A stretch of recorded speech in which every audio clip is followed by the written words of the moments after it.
بسم اللہ الرحمن الرحیم۔ وہ حاکم وقت تھا، اس کے پاس ہر طرح کی پاورز تھیں، لیکن اس وقت وہ شدید بے بسی محسوس کر رہا تھا کیونکہ عام لوگوں نے اسے حجر اسود تک پہنچنے سے روک رکھا تھا، وہ بھی ایک ایسی ہستی کی وجہ سے۔ وہ ہستی کون تھی؟ اس ہستی کی شان کیا ہے؟ پھر اس ہستی کو شہید کیوں اور کیسے کیا گیا؟ لیکن ویڈیو میں آگے بڑھنے سے پہلے اگر آپ اس چینل پر نئے ہیں تو چینل کو سبسکرائب کر لیں اور ساتھ میں لگے گھنٹی کے نشان کو لازمی پریس کر لیں۔ ویڈیو اچھی لگے یا بری کمنٹ سیکشن میں بتائیے گا ضرور، شکریہ۔ دوستو، ہشام بن عبد الملک جو بنو امیہ کا 10واں اور مروان خاندان کا 7واں حکمران تھا، وہ ایک دفعہ حج کے لیے مکہ گیا۔ اس سال زائرین کی تعداد بہت زیادہ تھی، رش زیادہ ہونے کی وجہ سے واجبات کی انجام دہی اور بیت اللہ کی زیارت میں دشواری پیش آ رہی تھی۔ حجر اسود کے قریب پہنچ کر بھی اسے بوسہ لینے کا موقع نہ مل سکا۔ اسی دوران حضرت امام زین العابدین رضی اللہ تعالی عنہ اپنے نورانی چہرے اور عزت و احترام کے ساتھ داخل ہوئے اور بیت اللہ کا طواف کرنے لگے۔ پھر جب حجر اسود کا بوسہ لینے کو آگے بڑھے تو عوام نے آپ کی خاطر راستہ چھوڑ دیا اور امام کے رعب و جلال اور ہیبت کی وجہ سے پیچھے ہو گئے تاکہ امام رضی اللہ تعالی عنہ حجر اسود کا بوسہ لے سکیں۔ اس صورتحال کو دیکھ کر ہشام سخت برہم ہوا اور حسد کی آگ میں جلنے لگا۔ ایک شخص نے ہشام سے پوچھا کہ یہ کون ہے کہ جس کے لیے لوگ پلکیں بچھا رہے ہیں؟ ہشام اپنے حسد کی وجہ سے کہنے لگا کہ میں نہیں جانتا یہ کون ہے۔ وہیں پر دنیا عرب کا مشہور شاعر فروزدق بھی موجود تھا۔ اس نے کہا، تم نہیں جانتے لیکن میں تو جانتا ہوں اور بتاتا ہوں کہ یہ کون ہے۔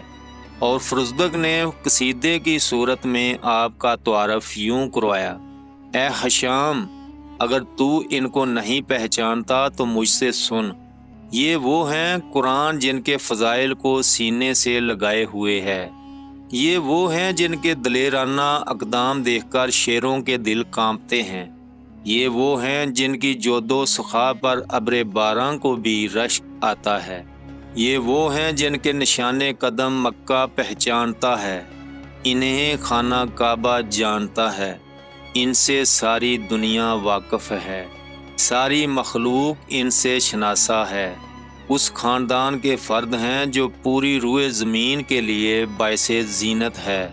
انہی لوگوں نے اپنے علم کی روشنی سے ہمارے لیے دین کی وضاحت فرمائی، یہ وہ ہیں جن کے دروازے سے کبھی سائل خالی ہاتھ نہیں لوٹتا، یہ وہ ہیں کہ خالق کائنات نے ان کو بڑے فضائل عطا فرمائے، ان کے جسم پھول کی مانند تازہ اور نورانی بنائے۔ یہ فرزند فاطمہ رضی اللہ تعالی عنہ ہیں۔ اگر تو انہیں نہیں پہچانتا تو سن، یہ فرزند خاتم الانبیاء صلی اللہ علیہ وسلم ہیں۔ حضرت امام زین العابدین رضی اللہ تعالی عنہ نے 15 جمادی الاول بعض روایات کے مطابق 5 شعبان 38 ہجری کو مدینہ منورہ میں نواسہ رسول کونین حضرت امام حسین رضی اللہ تعالی عنہ کے پاکیزہ گھرانے میں آنکھ کھولی۔ آپ کی والدہ گرامی حضرت شہر بانو تاریخ کی عظیم ترین خواتین میں سے ایک ہیں، جو آخری ساسانی بادشاہ یزدگرد دوم کی بیٹی تھیں۔ آپ رضی اللہ تعالی عنہ کی عبادت گزاری اور زہد و تقوی انتہا تک پہنچا ہوا تھا۔ یہی وجہ ہے کہ آپ زین العابدین سید الساجدین کے لقب سے جانے پہچانے جاتے ہیں۔ علماء اہل سنت حضرت علامہ عبد الرحمن جامی رحمۃ اللہ علیہ کہتے ہیں کہ امام زین العابدین رضی اللہ تعالی عنہ ایک مرتبہ نماز تہجد میں مشغول تھے کہ شیطان ایک اژدہے کی شکل میں آ گیا اور آپ کے پاؤں کے انگوٹھے کو کاٹنا شروع کر دیا، لیکن آپ عبادت خداوندی میں انہماک سے مشغول رہے۔ شیطان آپ کو عبادت خداوندی سے ہٹانے میں ناکام رہا حتیٰ کہ وہ عاجز آ گیا۔ جب امام نے اپنی نماز مکمل کر لی تو ایک تھپڑ مار کر شیطان کو دور ہٹا دیا۔ اسی وقت حاطف غیبی نے صدا دی، بے شک آپ عبادت گزاروں کی زینت ہو۔ اس کے بعد آپ کا یہی لقب مشہور ہو گیا۔ حضرت عمر بن عبدالعزیز رحمۃ اللہ علیہ تعالیٰ کو جب حجاز کا گورنر مقرر کیا گیا تو ان کے دور گورنری میں 87 ہجری میں سرور کائنات حضرت محمد صلی اللہ علیہ وسلم کے روضہ اقدس کی ایک دیوار گر گئی تھی۔ جب اس کی مرمت کا سوال پیدا ہوا اور اس کی ضرورت محسوس ہوئی کہ کس مقدس ہستی سے اس کی ابتدا کی جائے تو حضرت امام زین العابدین رضی اللہ عنہ کو سب پر ترجیح دی گئی۔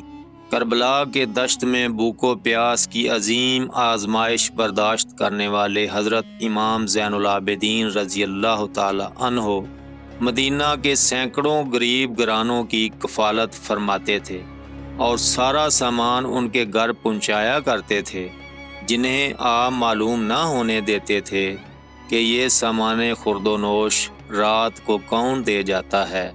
آپ کا اصول یہ تھا کہ بوریاں پشت پر لاد کر گھروں میں روٹی اور آٹا وغیرہ پہنچاتے۔ جب امام شہید ہوئے تب انہیں پتہ چلا کہ کون انہیں غذا پہنچایا کرتا تھا۔ جب آپ کی شہادت ہوئی اور انہیں غسل دیا گیا تو غسل دینے والے ان کی کمر پر سیاہ نشانات دیکھنے لگے اور کہنے لگے یہ کیا ہے؟ تو کسی نے انہیں بتایا کہ امام زین العابدین رضی اللہ تعالی عنہ رات کو آٹے کی بوریاں اپنی کمر پر اٹھا کر اہل مدینہ کے فقراء میں تقسیم کرتے تھے، اور یہ انہی بوریوں کے نشانات ہیں۔ حضرت امام زین العابدین رضی اللہ تعالی عنہ اخلاق محمدی صلی اللہ علیہ وسلم اور علم علی المرتضیٰ رضی اللہ عنہ کے مالک تھے۔ آپ ایک اونٹنی پر سوار ہو کر 20 مرتبہ حج کے لیے گئے، لیکن ایک مرتبہ بھی چھڑی سے اسے نہ مارا۔ سبحان اللہ۔ ناظرین، ایک روایت میں ہے کہ کسی نے حضرت امام زین العابدین رضی اللہ عنہ سے کہا، آپ لوگوں میں سب سے زیادہ نیک اور برگزیدہ ہیں، لیکن آپ اپنی والدہ کے ساتھ ایک برتن میں کھانا نہیں کھاتے، حالانکہ وہ یہ چاہتی ہیں۔ تو آپ رضی اللہ تعالی عنہ نے فرمایا کہ میں یہ پسند نہیں کرتا کہ میرا ہاتھ اس لقمے کی طرف سبقت لے جائے جس لقمے کی طرف میری ماں کی آنکھیں سبقت لے چکی ہوں۔ مروی ہے کہ ایک دن آپ رضی اللہ تعالی عنہ کا گزر کچھ ایسے افراد کے پاس سے ہوا جو آپ کی برائیاں کر رہے تھے۔ امام زین العابدین رضی اللہ تعالی عنہ ان کے پاس رکے اور ان سے فرمایا، اگر تم سچ کہہ رہے ہو تو خدا میری مغفرت فرمائے، اور اگر تم جھوٹ بول رہے ہو تو خدا تمہاری مغفرت فرمائے۔ ایک روایت میں مذکور ہے کہ ایک دفعہ حضرت امام سجاد رضی اللہ عنہ باہر نکلے تو آپ سے ایک شخص ملا جس نے آپ کو برا بھلا کہا، جس کی وجہ سے آپ کے ساتھ موجود غلام اور چاہنے والے اس شخص پر غضبناک ہو گئے۔ تو آپ نے ان سے فرمایا کہ ٹھہر جاؤ۔ پھر آپ نے اس شخص سے مخاطب ہو کر فرمایا، ہمارا معاملہ تم پر زیادہ پوشیدہ نہیں رہنا چاہیے، کیا تمہاری کوئی ایسی حاجت ہے کہ جسے ہم پورا کر سکتے ہیں؟ یہ سن کر وہ شخص بہت شرمندہ ہو گیا۔ پھر آپ رضی اللہ تعالی عنہ نے اس پر اپنی چادر ڈال دی اور اسے 1000 درہم دینے کا حکم دیا۔ اس کے بعد وہ شخص امام زین العابدین رضی اللہ تعالی عنہ کو کہا کرتا تھا کہ میں گواہی دیتا ہوں کہ واقعی آپ رسولوں کی اولاد ہیں، خانوادہ نبوت کی عظیم ہستی اور فاتح عالم کے سردار حضرت علی ابن ابی طالب رضی اللہ عنہ کے پوتے ہیں۔ امام زین العابدین رضی اللہ تعالی عنہ کے ذکر کے بغیر کربلا کی داستان نامکمل ہے۔ بعد از شہادت امام حسین رضی اللہ تعالی عنہ، امام زین العابدین رضی اللہ تعالی عنہ نے سیدہ زینب بنت علی رضی اللہ تعالی عنہ کے ہمراہ خاندان رسالت صلی اللہ علیہ وسلم کو سنبھالا اور قید و بند کی صحبتیں برداشت کرنے کے باوجود جس بے مثال جرت اور لازوال عزم و ثبات کے ساتھ امام حسین رضی اللہ تعالی عنہ کی تحفظ دین و شریعت کی تحریک کو سنبھالا، وہ تاریخ انسانیت کا ناقابل فراموش باب ہے۔ امام زین العابدین رضی اللہ تعالی عنہ نے اسیران کربلا کے ہمراہ ظالم کے خلاف مؤثر ترین پرامن احتجاج عزاداری کی بنیاد رکھ کر ہر عہد کے مظلومین کو منزل کا راستہ بتا دیا۔ اپنی دعاؤں اور مناجات کو جبر و تشدد کے سیاہ ترین دور میں تبلیغ کا ذریعہ بنایا۔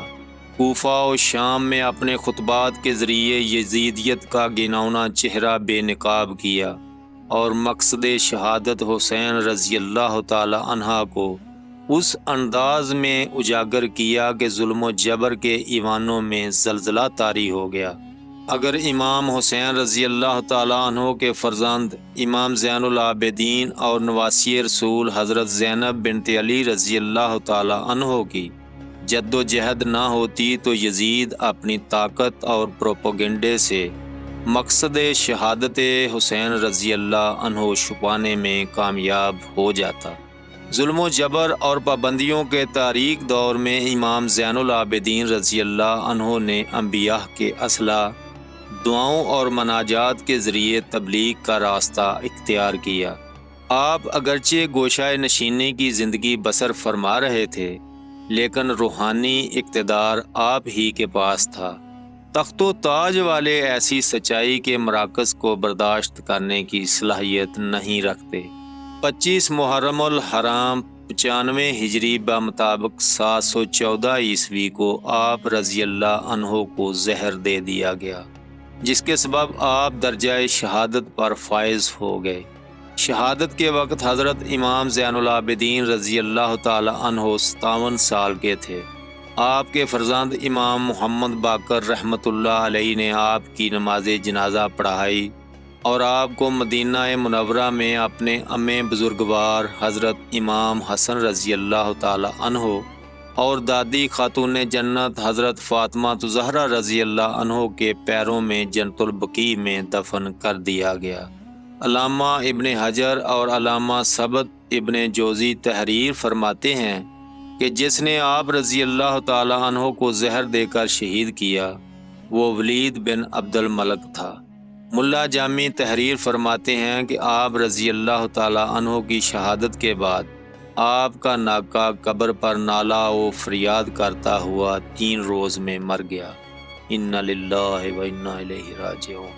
دعا ہے اللہ پاک آپ کو اور آپ کے پیاروں کو پنجتن پاک کے صدقے آسانیاں عطا فرمائے اور آسانیاں خلق خدا میں تقسیم کرنے کی توفیق عطا فرمائے، آمین۔ کمنٹ سیکشن میں آمین ضرور لکھیے گا، نہ جانے کس کی آمین قبول ہو جائے۔ اللہ حافظ۔